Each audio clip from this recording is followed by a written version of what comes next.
একদম কম খাটুনিতেই শুকনো করার ঝামেলা ছাড়াই মাত্র 2 মিনিটের মধ্যে আমি পাঁপড়গুলো রেডি করে নিলাম। মুচমুচে হয়েছে দেখুন, হাতের মধ্যে নিলেই কিন্তু গুঁড়ো হয়ে যাচ্ছে।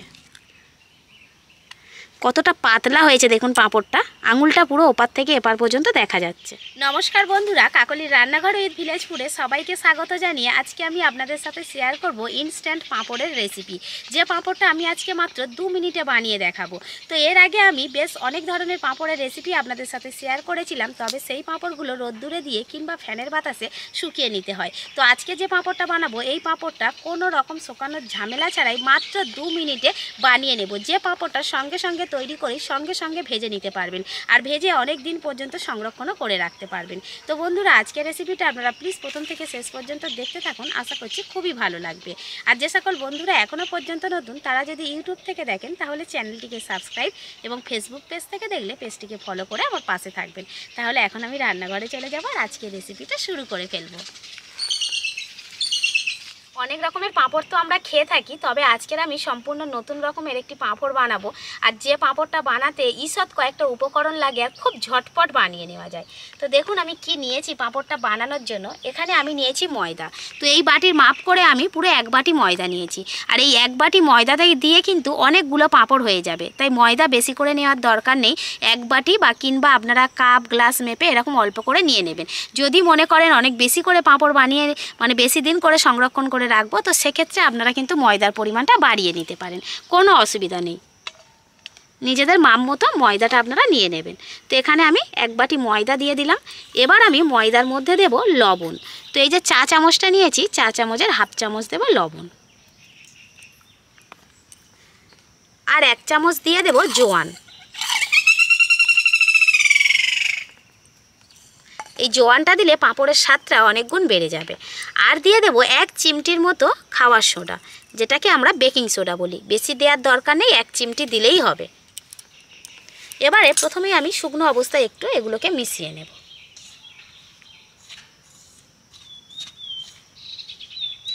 শুকনো অবস্থায় মিশিয়ে নিলাম। এবার আমি একদম নর্মাল জল দিয়ে ময়দাটাকে মেখে নেব।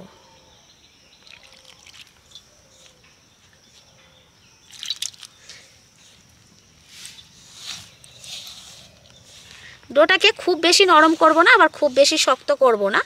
একদম যেমন রুটি বেলার জন্য আমরা ডো মাখাই সাধারণত, ঠিক সেই রকমভাবেই মেখে নেব।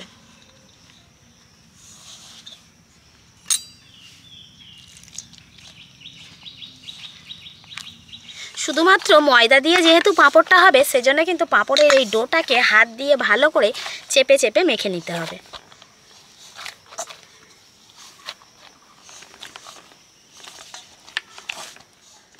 ময়দাটাকে আমি ভালো করে মেখে নিয়েছি। আর এই ময়দাটা মাখার পর কোনো রকম রেস্টে রাখার দরকার নেই, সঙ্গে সঙ্গেই কিন্তু আপনারা লেচিটা কেটে নিতে পারবেন। তো আমিও তাই করব। এখান থেকে আমি ছোট ছোট করে লেচি কেটে নেব। আর লেচিগুলো বেশি বড় করার দরকার নেই, একটু ছোট ছোট করে কাটলেই হবে।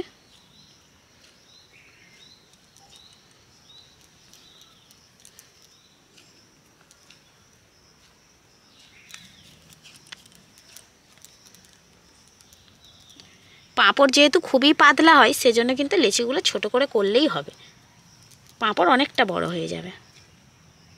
লেচিগুলোকে কেটে নিয়েছি, এবার বেলে নেব রুটির মতো করে। তো এক একটা লেচির সাইজটা দেখুন একদমই ছোট্ট, কত ছোট করে আমি কেটেছি। তো এরকম ছোট করেই নেবেন। আর এবারে এই লেচিটাকে আমি রুটির মতো করে বেলে নেব। তার জন্য একটু শুকনো ময়দা ছড়িয়ে দেব। ময়দাটা দিয়ে বেলে নেব, বেশি বড় করে বেলবো না।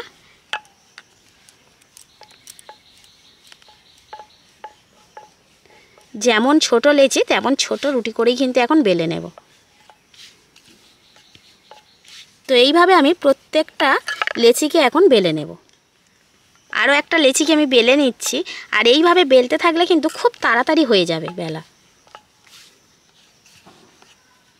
আর গোল গোল করে বেলে নিতে হবে।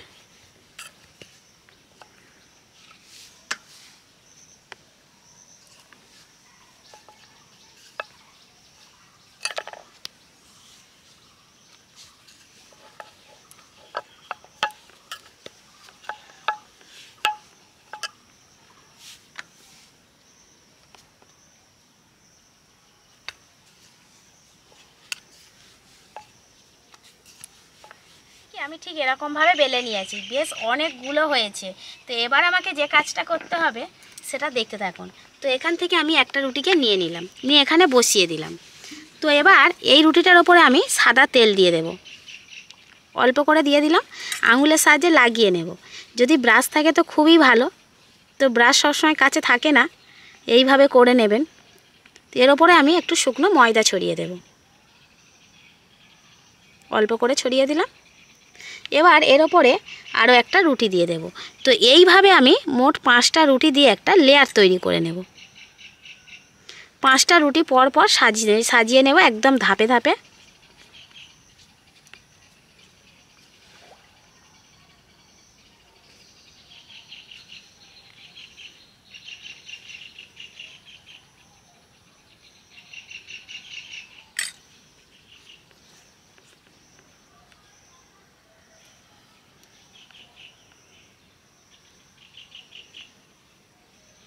এর আগে আমি বেশ অনেক রকমের অনেক ধরনের পাঁপড় বানিয়েছি, তবে আজকের পাঁপড়টা কিন্তু সম্পূর্ণ অন্য রকমের হবে, মানে একদম নতুন। এরকম পাঁপড় আমি আগেও আপনাদেরকে কোনোদিন বানিয়ে দেখাইনি, তবে আমি বাড়িতে বানিয়েছি, আমার বাড়ির সবাই খেয়েছে এবং ভীষণ ভালো বলেছে।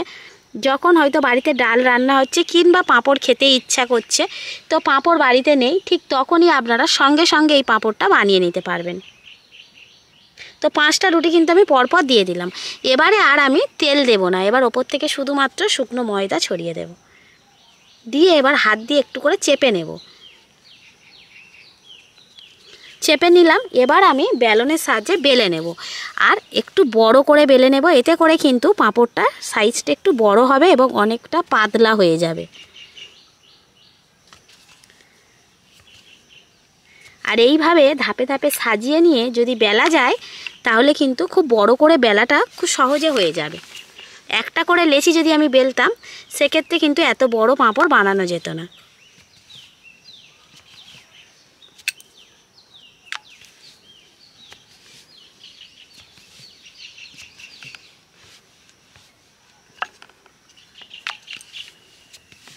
একদম পাঁপড় যেমন গোল হয় ঠিক তেমন গোল করেই বেলে নিতে হবে।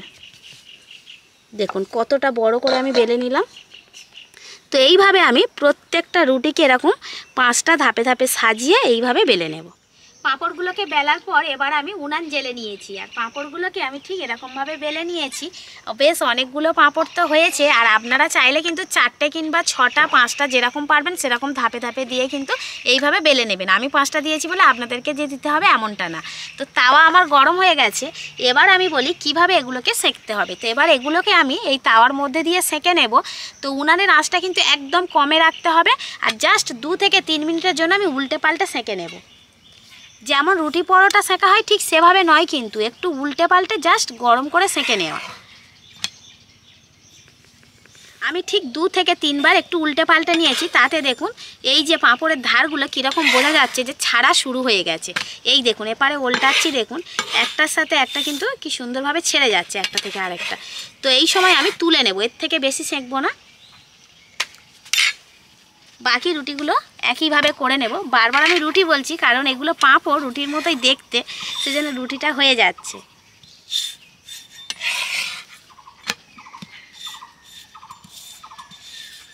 সবগুলো পাঁপড়ই আমি তাওয়াতে সেঁকে নিয়েছি।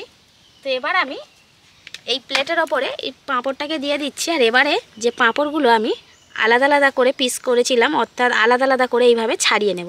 একসাথে ছিল, এবার ছাড়িয়ে নিচ্ছি। দেখুন কত সুন্দরভাবে উঠে যাচ্ছে আর কতটা পাতলা হয়েছে। দেখুন ওপার থেকে এবারে পুরো আঙুলটা দেখা যাচ্ছে, এতটাই পাতলা হয়েছে।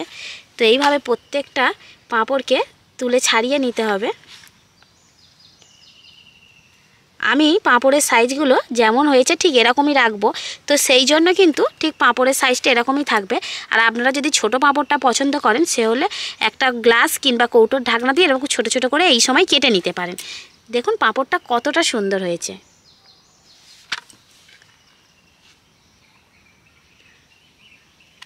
কতটা পাতলা হয়েছে দেখুন পাঁপড়টা, আঙুলটা পুরো ওপার থেকে এপার পর্যন্ত দেখা যাচ্ছে।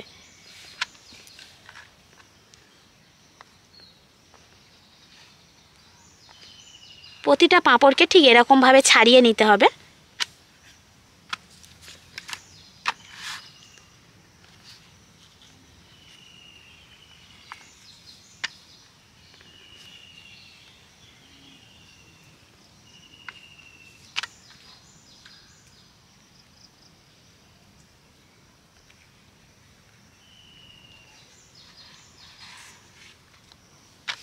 এতটা পাতলা হওয়ার পরেও কিন্তু প্রত্যেকটা পাঁপড় আলাদা হয়ে যাচ্ছে।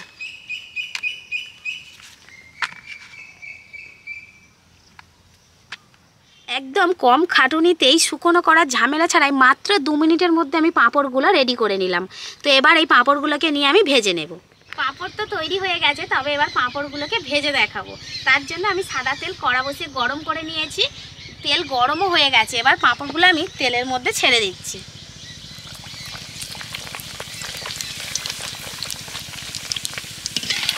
অন্য পিঠে আরেকটু ভেজে নেব। এইভাবে দুটো পিঠ উল্টে পাল্টে একটু ভেজে নেব, ঠিক যেমন করে আমরা দোকানের পাঁপড় কিনে এনে ভেজে থাকি ঠিক তেমনই।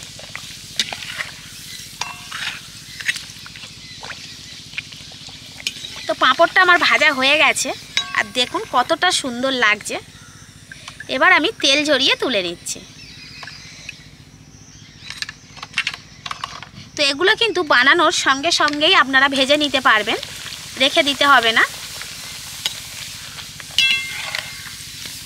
আর যদি মনে করেন যে এই পাঁপড়গুলো একসাথে বেশি করে বানিয়ে কিছুদিনের জন্য রেখে দেব, তাহলে আপনারা রোদ্দুরে দিয়ে কিংবা ফ্যানের বাতাসে একটু টানিয়ে নিতে পারেন, একটু শুকনো করে রেখে দিতে পারেন, সেক্ষেত্রে অনেক দিন পর্যন্ত ভালো থাকবে।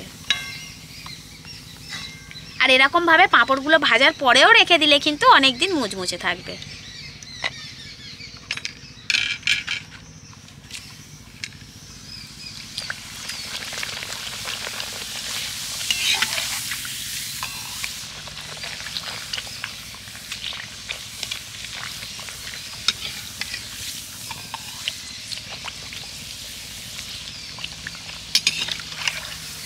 এই পাঁপড়টা দেখে আপনাদের কি মনে হচ্ছে দেখুন, যেটা বাড়িতে বানানো হয়েছে না দোকান থেকে কিনে আনা হয়েছে।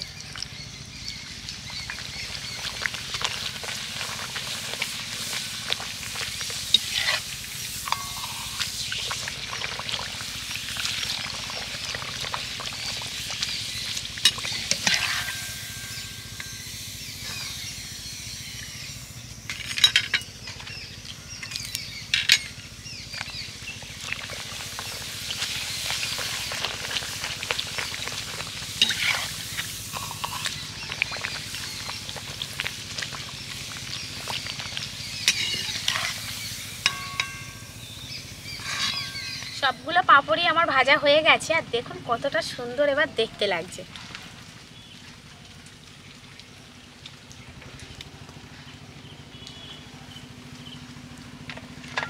এবার পাঁপড়গুলো আমি ভেঙেও দেখাবো যে কতটা সুন্দর হয়েছে।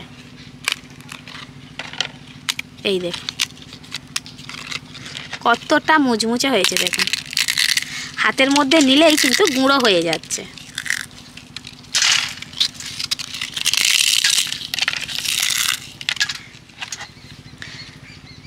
প্রতিটা পাঁপড় একই রকম হয়েছে।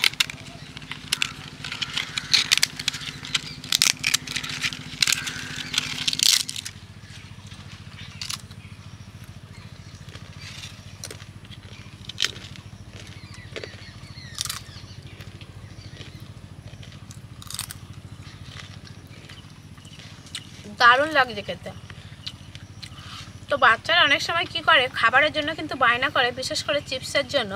তো তখন কিন্তু আপনারা এই পাঁপড়টা ওদেরকে দিতে পারেন, দিলে ওরাও খুশি হবে, আর এই পাঁপড়টা খাওয়াও কিন্তু অনেক বেশি ভালো।